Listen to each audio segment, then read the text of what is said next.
हरे कृष्णा, मैं गौरांगी कृष्णदासी आज आपके लिए एक छोटी सी कथा लेके आई हूँ। ये कथा भक्तमाल जिसमें भक्तों के चरित्र का विवरण दिया हुआ है। भक्त हमारे भारत में किस तरह के थे, कैसे-कैसे थे, उसमें से ये कथा मुझे मिली है।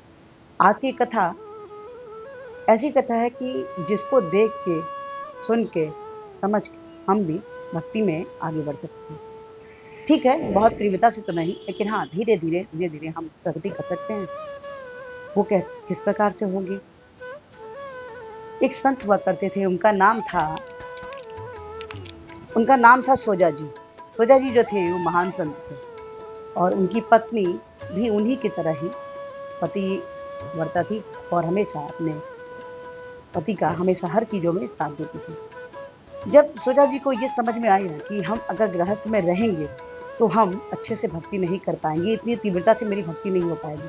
तो उन्होंने पत्नी को बोला कि मैं गृहस्थ छोड़कर मैं अब सन्यास आश्रम में जाना चाहता हूँ और मैं आज ही रात में जाना चाहता हूँ। तो पत्नी ने बोला कि अगर आप सन्यास लेना चाहते हैं, तो मैं भी सन्यास लेना चाहती हूँ और मैं भी अब मुझे भी गृहस्थ में नहीं रहना है। तो पति ने कहा कि ये तभी संभव है जब तुम हर चीज़ को, हर माया को छोड़कर आगे बढ़ोगी, तब जाके इस पे आगे बढ़ सकती हूँ और गृहस्थी को छोड़ सकती हूँ। पत्नी ने कहा नहीं, मैं सब कुछ मैं त्याग दूँगी, मुझे कोई भी दिक्कत नहीं होगी। पत्नी के ऐसा कहने पर सोजा जी महाराज ने जो संत थे, उन्होंने हामी भर दी। दोनों जाने लगे, रात का समय था, बिल्कुल एकदम अंधेरा। जब पत्नी जाने लगी तो उनका एक छोटा सा बालक था, उसको भी उन्होंने गोद में ले लिया। सोजा जी महाराज अपना जंगल के रास्ते धीरे-धीरे फिर एक गाँव में पहुँचे तो उन्होंने पीछे मुड़कर देखा, लेकिन मुझे तब तक पता नहीं था कि उनकी पत्नी भी अपने पुत्र को साथ में लेके आई है। वो जब विश्राम करने के लिए मंदिर में, कृष्णा जी के मंदिर में रुके, तो उन्होंने जब देखा कि उनकी पत्नी के गोद में एक बच्चा, उनका बालक था। तो उन्होंने कहा, मैंने तुमको मना किया था कि तुम मेरे साथ मत चलो, क्योंकि अभी तुम्हारे अंदर से मोह माया छूटी नहीं है। ये भी एक तरह का मोह ही है। तो उसने कहा कि आप ये बताइए, इतने छोटे से बालक को छोड़ के मैं कैसे जा सकती हूँ और इसका ध्यान कौन रखेगा? तो सोजा जी महाराज ने कहा कि वहाँ पे पास में चींटियाँ और कीट-पतंगे उछल रहे थे। उन्होंने कहा, जो इनका ध्यान रखता है, वही तुम्हारे बालक का भी ध्यान रखेगा। पति के कहने पे आकर पत्नी ने अपने बेटे को वहीं छोड़ दिया और वहाँ से वो चले गए, पति के साथ चले गए और दृढ़ता से कृष्णा की भक्ति में लग गए। दोनों पति-पत्नी अच्छे से कृष्णा की सेवा करना, चिंतन करना, चर्चा करना, हर तरह का कार्य करने लग गए। लेकिन एक बार जो सोजा जी महाराज थे, उनकी पत्नी को अपने बेटे की याद आई, जिसको उन्होंने एक गाँव में छोड़ दिया था। उन्हें दुःख हो रहा था कि पता नहीं हमारे इस बेटे का क्या हुआ। तो सोजा जी महाराज से उन्होंने कहा कि मुझे कोई मोह नहीं है, लेकिन मैं एक बार ये जानना चाहती हूँ कि उस गाँव में जब हमने पुत्र को छोड़ा था, तो उसका क्या हुआ? अभी वो क्या कर रहा है? तो सोजा जी महाराज समझ गए कि पत्नी उनकी मोह तो त्याग चुकी है, लेकिन अगर उसके मन में इच्छा है, तो क्यों ना हम उस गाँव में फिर से जाएँ और जाके देखें कि आखिर पुत्र क्या कर रहा है। क्योंकि सोजा जी महाराज को तो कोई संत थे, उन्हें बेटे से कोई भी लगाव नहीं था। पत्नी जब गाँव में जाती है, तो पता चलता है, उन्होंने लोग गाँव वालों से पूछा, तो गाँव वालों ने बोला कि सोजा जी महाराज का जो पुत्र था, वो यहाँ का इस समय राजा बन गया है। तो पत्नी को बड़ा आश्चर्य हुआ कि भला कैसे राजा बन सकता है मेरा पुत्र? तो उन्होंने कहा कि यहाँ के जो राजा थे, उनको कोई भी बेटा, कोई भी संतान नहीं थी। तो उन्होंने सोजा जी महाराज के पुत्र को ही अपना उत्तराधिकारी बनाया और अपना राज्य का राजा बनाया।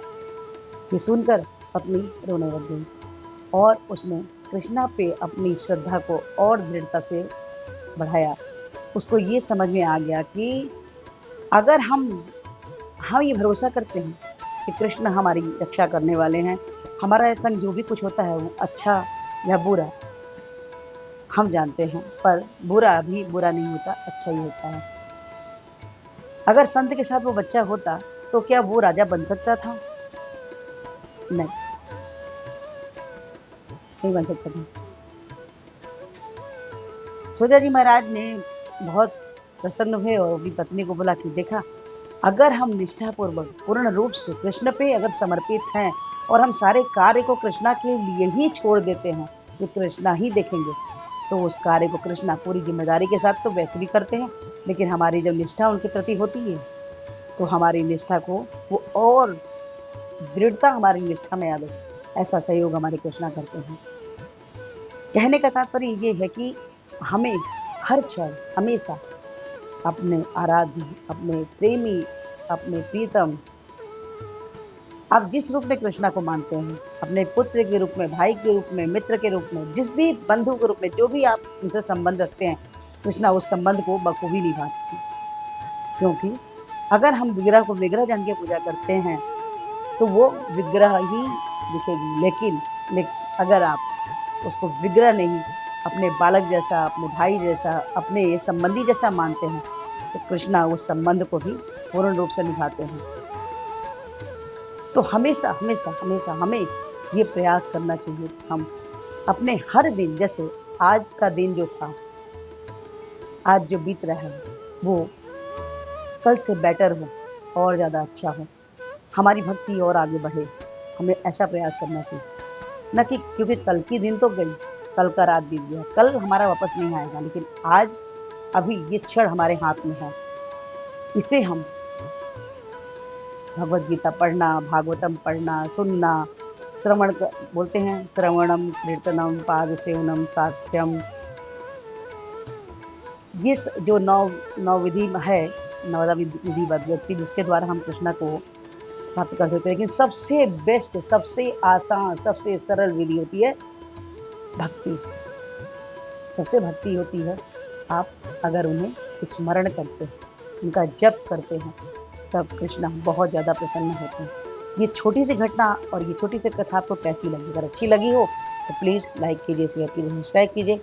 और इस वीडियो को थ्रू हमारी एक विनम्रता है कि हमारे पड़ोसी इलाहाबाद में तो बाद हमें हरे कृष्ण महामंत्र दिए थे, जो कि कुछ इस प्रकार से है: हरे कृष्ण कृष्ण कृष्ण हरे हरे, हरे राम राम राम हरे हरे। तो हरे कृष्ण महामंत्र जपिए और कृष्णा के सबसे प्रिय बच्चे बन जाइए। तो प्लीज़ प्लीज़ प्लीज़ आज से ही माला जपिए। अच्छा लगता है तो 2 से 4, 4 से 6, 6 से 8, 8 से 16, जैसे आप 16 माला पे आते हैं, कृष्णा के हितों की कृपा से पात्र बन जाते हैं। तो प्लीज़ आज से ही हरे कृष्ण महामंत्र जपिए। हरे कृष्णा, राधे राधे।